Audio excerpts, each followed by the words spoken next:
coming up on today's swim episode. Again, the biggest problem that you will ever face as a musician or as a creator is chasing an idea or a mindset that leads to absolutely nothing. I mean, at the end of the day, the music world, a music career, it's a grind because you have a ton of... This is Swim, Success with Music.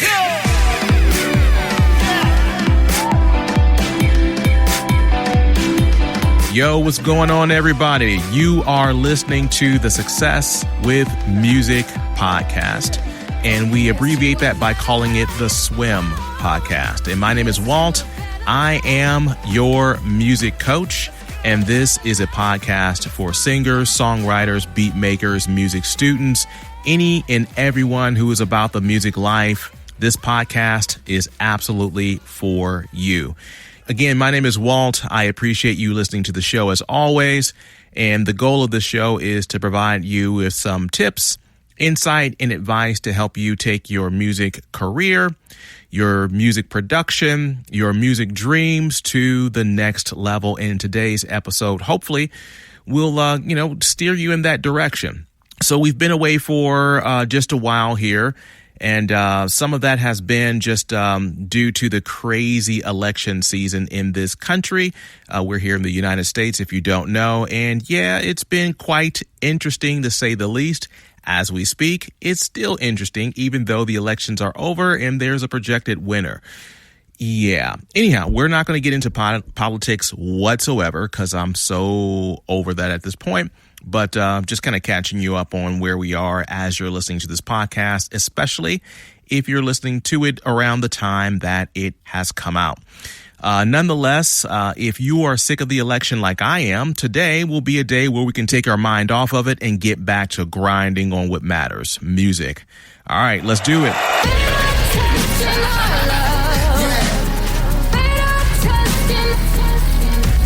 All right, so today I have a topic that will hopefully give you some encouragement, insight, and direction in being distracted and being taken off task as a music creator.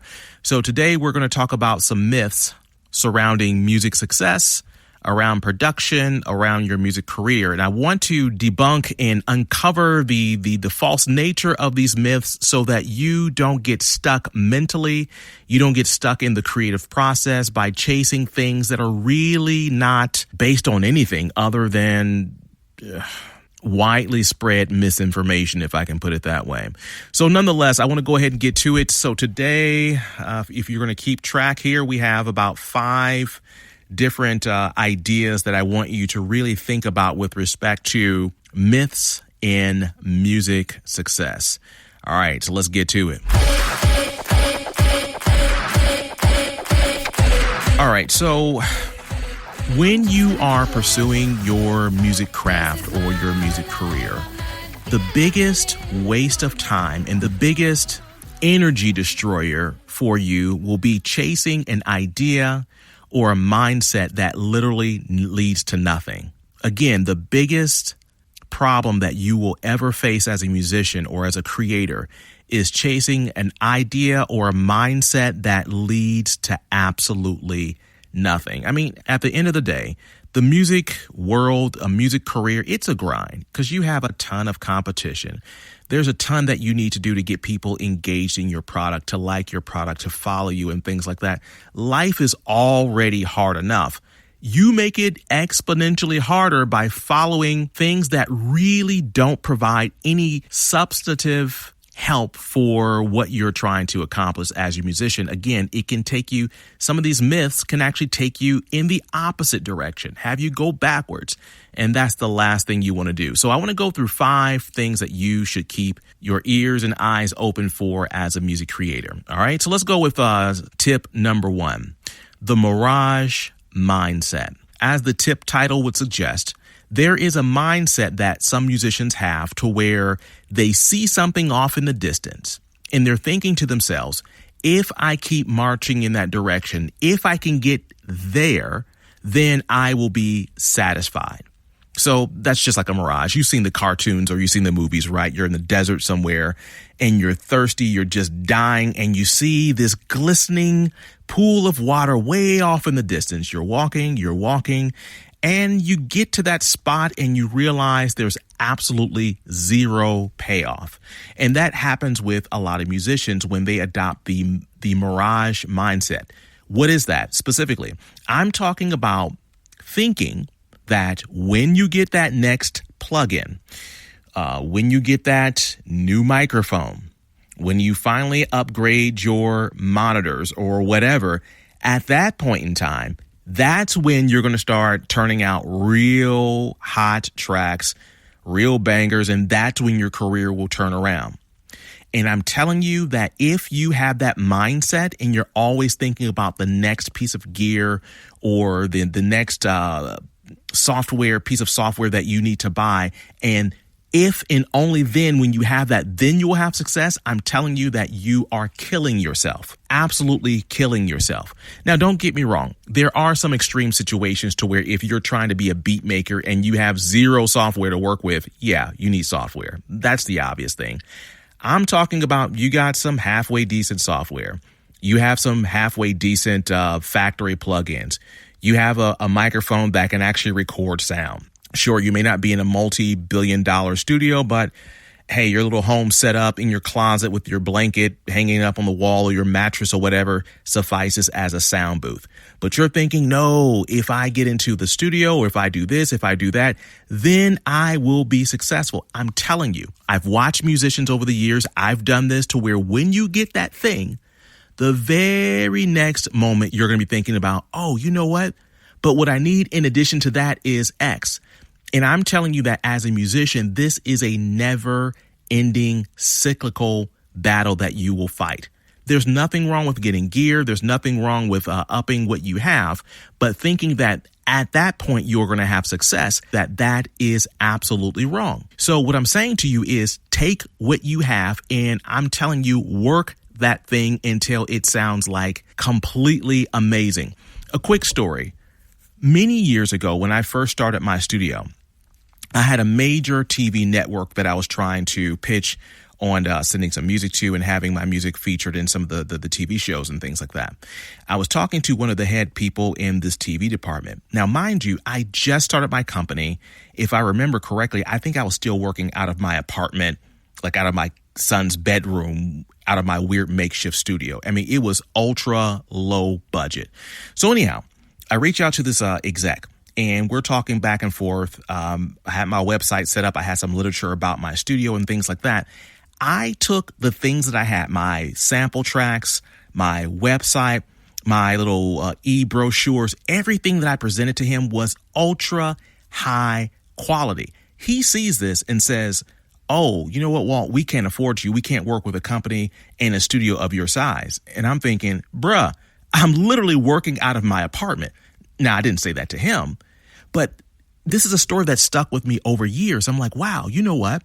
My production, my presentation, I presented it at such a high level that this guy felt that I was at a completely different realm in terms of just music production. My point is this. I took what I had, my little bedroom studio, and I made it work. I took my little software at that time. I made it work. My demos, I made sure that they were absolutely polished with just having basic software. So what I'm saying to you is that always remember you will be better as a musician when you can take what you have and simply make it work. Yes, you can upgrade, but don't think that you can't progress in your career until you upgrade. No, start grinding now. Start putting out material now. Start recording now and incrementally build as you go along. All right, I think I spent enough time on that tip. Let's go on to the next one here. So this next one here is about the well-meaning musician. All right, so I have another story for you, right? So I was recently working on this track, and actually the track was pretty much finished. And I kind of liked the track. It was a nice, I'm not going to go into the style of it, but I love the track. I mean, I listened to the production, I listened to the mixing. I was pretty pleased with what I had come up with. Fine. There's only one thing about it that I was really kind of not totally feeling, although it was okay. And that was the guitar tracks I had in this song. Now, I play guitar, but I'm not like a highly proficient guitar player. I have a friend. He is literally like a virtuoso. I've mentioned him multiple times on the show. So I'm like, hey, you know what? I'm going to let him hear this track and get his feedback as to what he thinks about my music track. Fine. I send the track to him. He's like, all right, yeah, I'm feeling it, blah, blah, blah. So he tells me about what I can do in the guitar. I'm like, yeah, sweet. Now, the problem came in where once he was done with that, he was like, hey, Walt, so those drums, right?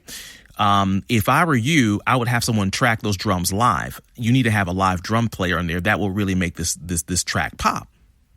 And I'm thinking, I didn't even know I had a problem with my drum kit, quite frankly, or my rhythm in this track until he said something. Now, this was just his opinion. And now, mind you, he is a high-level producer. There's no question about it. But I felt like my track was perfectly fine. For a split second, I started to think, well, man, maybe I should go back. And I caught myself. I'm like, absolutely not. I am not going to go back and completely undo all of this work I put in on the rhythm section of this song just because my well-meaning musician friend had a difference of opinion.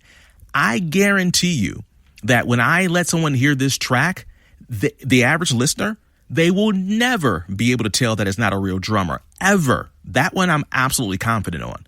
But because he's another musician, he knows some of the soft synths and the different software that I use. Of course he can tell. But the average listener, they wouldn't know. And let's say they did know.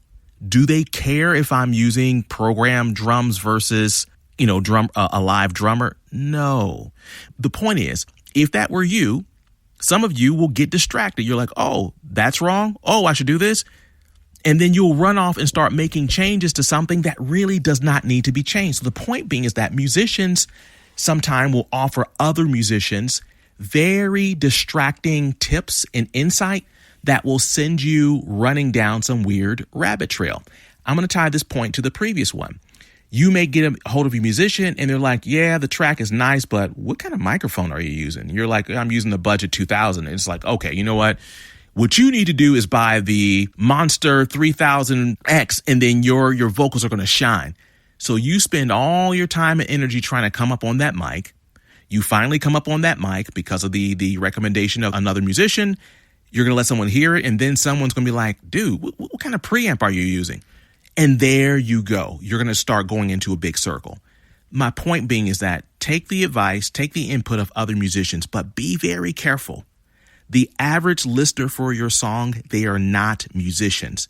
And so when musicians start to weigh in on your track and you allow them to distract you to the point where you don't even want to create anymore, or creating or finishing your song takes forever, that is a problem. And it's a myth that you can't get suckered into. All right. So tip number 3, or myth number 3, if you will, thinking that practice and constant songwriting is not that big of a deal. If you are a musician, if you are a singer, rapper, producer, beat maker, whatever, if you are not practicing on a regular basis, if you are not songwriting on a regular basis, do not think that you're going to magically just pop out some type of chart-topping track or song. It just won't happen. Don't think that you're going to magically become some accomplished musician without practice. It just will not happen. Again, it's a myth. And now some of you maybe are already mentally debating me, or maybe even debating me out loud. Sure, you can luck up on a song, but that's like winning the lottery. What are the odds that you come across a hot song out of nowhere when you've put in no practice? You have to practice in order to make your music pop and really shine. There's this guy that I know. He's actually from Australia, and he's worked with some really big names around the world, folks that a lot of people know, and he goes around and he consults and things like that. Prior to COVID, I saw him maybe a couple of years ago. But one of the things that stuck with me when I heard from him, he's like, hey, he's written hundreds of songs. He said something very interesting. He said that out of all of the hundreds of songs, he said 200 specifically, he said that for every 200 songs, he feels that he will write a banger or really good song. So out of every 200 songs he writes, he feels that one will wind up being a really definitive, like long-lasting, amazing song. Think about what I'm saying, or think about what he's saying. He's saying